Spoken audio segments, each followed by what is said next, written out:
Hello friends, எல்லாரும் நல்லா இருக்கீங்களா? வாங்க நம்ம ஒரு இடியாப்ப ரெசிபி பார்க்கலாம். அதுக்கு கூட சைடிஷ் 2 டைப்பான சைடிஷ்ஷும் பார்க்கலாம். என்னென்னா ஒன்று ஸ்வீட்டு, ஒன்று நம்ம ஸ்பைசியான சைடிஷ் பார்க்கலாம். பாருங்கள், இதில் தான் நம்ம இடியாப்பம் ரெடி பண்ண போகிறோம். இடியாப்ப பவுடர்லேருந்து நம்ம இடியாப்பத்தை ரெடி பண்ண போகிறது இல்லைங்க.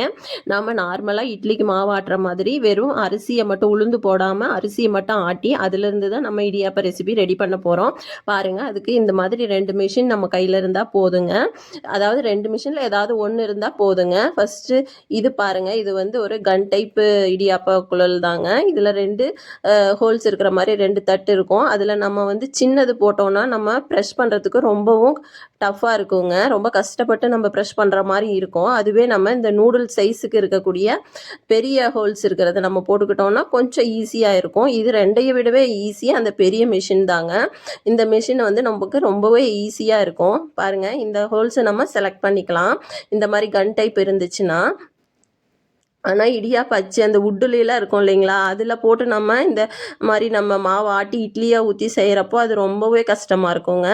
அது நம்ம செய்ய முடியாது. இந்த 2 மிஷினில் ஏதாவது நம்மக்கிட்ட ஒன்று இருந்துச்சுன்னா நம்ம கண்டிப்பாக இந்த நான் காமிக்க போகிற இடியாப்ப ரெசிபி நம்ம செய்யலாம், சூப்பராக செஞ்சிடலாம். பாருங்கள், இதை தான் நம்ம சூஸ் பண்ணிக்கணும்.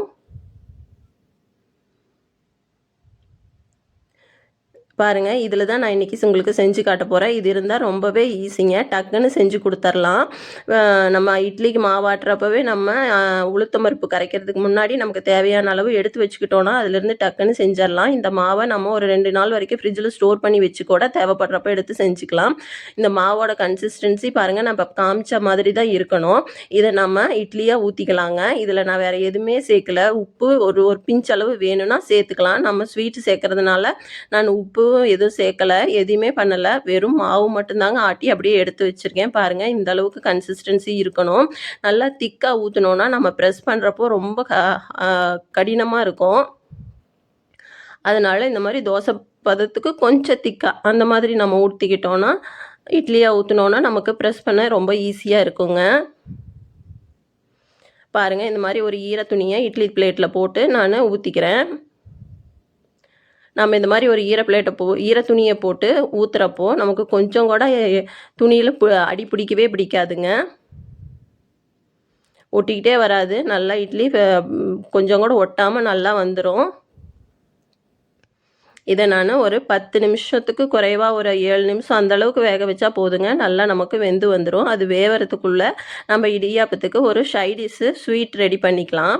பாருங்கள், அதுக்கு நான் ஒரு 3 ஸ்பூன் அளவுக்கு கருப்பு எள்ளு, 2 ஏலக்காய், அதே 3 ஸ்பூன் அளவுக்கு பொட்டுக்கல்ல எடுத்திருக்கேன். நான் ஒயிட் சுகர் தான் போட போகிறேன். நீங்கள் உங்களுக்கு தேவை அப்படின்னா நாட்டு சர்க்கரை கூட போட்டுக்கலாம். ஃபஸ்ட்டு நம்ம எடுத்து வச்சுருக்கிற இந்த எள்ளையும் ஏலக்காயும் நல்லா வறுத்து எடுத்துகிட்டு வந்துடலாங்க. இது 2ஐயுமே ஒரு கடாயில் கொட்டி பாருங்கள், கொட்டிட்டேன். இதை நல்லா நம்ம வறுத்துக்கலாம். ஒரு மாதிரி சட சடன்னு சவுண்டு வந்துச்சுன்னா நம்ம அடுப்பை ஆஃப் பண்ணிடணுங்க.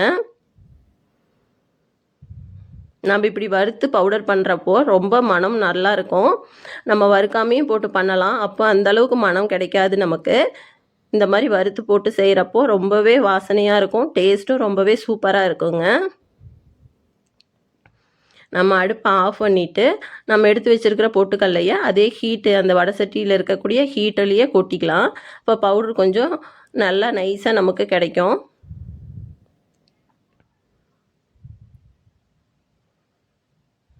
நம்ம பொட்டுக்கல்ல எவ்வளோ அளவுக்கு எடுத்துருக்குறோமோ அதே அளவுக்கு நம்ம சுகர் ஆட் பண்ணிக்கணுங்க.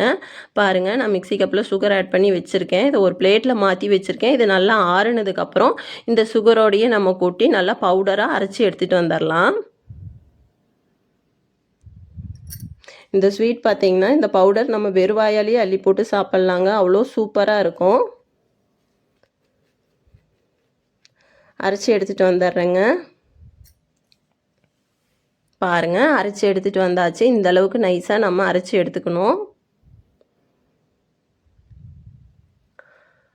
பாருங்கள் எந்த அளவுக்கு நைஸாக இருக்குன்னு. நல்லாவே நைஸாக நம்ம அரைச்சி எடுத்துக்கலாங்க. இந்த பவுடரை நம்ம அப்படியே வெறுவாயில் போட்டு சாப்பிட்டோம்னாலே அவ்வளோ டேஸ்டியாக இருக்குங்க. வாசனையும் அவ்வளோ கமகமன்னு இருக்கும்.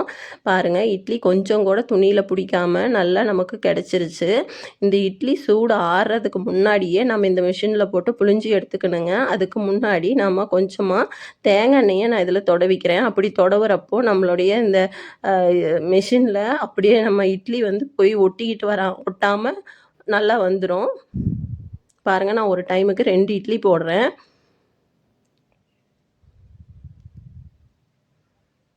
இந்த மிஷின் இருந்துச்சுன்னா நம்ம இது செய்கிறது ரொம்பவே ஈஸிங்க.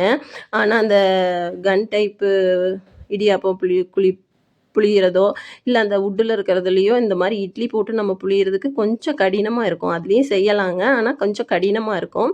இது அந்த அளவுக்கு கடினமாக இருக்காது. பாருங்கள் எவ்வளோ பூ போல் வெள்ளை வெள்ளையர்னு சூப்பராக வருது. நான் பார்த்திங்கன்னா புழுங்கரிசி தான் அது இட்லிக்கு ஊற வச்சப்போ 1 டம்ளர் அரிசி எக்ஸ்ட்ரா போட்டு அந்த மாவை எடுத்து வச்சு தான் செய்கிறேன். எங்கள் வீட்டு குட்டீஸுங்களுக்கு இது ரொம்ப பிடிக்குங்க. அதனால் எப்போ இட்லி காட்டுறப்ப எல்லாம் 1 டம்ளர் அரிசி எக்ஸ்ட்ரா போட்டு அந்த மாவு மட்டும் உளுத்தம் பருப்பு கலக்கிறதுக்கு முன்னாடி அதை மட்டும் தனியாக எடுத்து நான் இந்த மாதிரி செஞ்சு கொடுத்துருவேன். பாருங்கள் ரெடி ஆயிடுச்சு. இதில் நமக்கு தேவையான அளவு, அதாவது 1 ஸ்பூன் அளவுக்கு நெய்யை ஆட் பண்ணிக்கிறேன். அதுக்கப்புறம் நம்ம ரெடி பண்ணி வச்சுருக்கிற இந்த பவுடர் அப்படியே மேலே தூவி அப்படியே நம்ம பெரட்டி சாப்பிட்டோன்னா டேஸ்ட்டு அவ்வளோ சூப்பராக இருக்குங்க. பாருங்கள் இந்த மாதிரி நம்ம சாப்பிட்றப்போ டேஸ்ட் ரொம்பவே சூப்பராக இருக்கும். நீங்களும் ஒரு டைம் ட்ரை பண்ணி பாருங்கள், திரும்ப அடிக்கடி செய்வீங்க. அதுக்கப்புறம் நான் இதுக்கு பருப்பு சாம்பார் தாங்க வச்சுருக்கேன். பருப்பு சாம்பார்லேயும் நம்ம அப்படியே பெசரி சாப்பிட்லாங்க. அதுவுமே ரொம்ப டேஸ்ட்டாக இருக்கும். இல்லைன்னா நம்ம லெமன் சாதம் செய்கிற மாதிரி லெமன் சந்தக லெமனாகவும் செஞ்சுக்கலாம். அப்படி இல்லைன்னா நம்ம நூடுல்ஸ் போடுற மசாலாலாம் போட்டு நூடுல்ஸ் மாதிரியும் செஞ்சுக்கலாங்க. அதுவுமே ரொம்பவே நல்லாயிருக்கும்.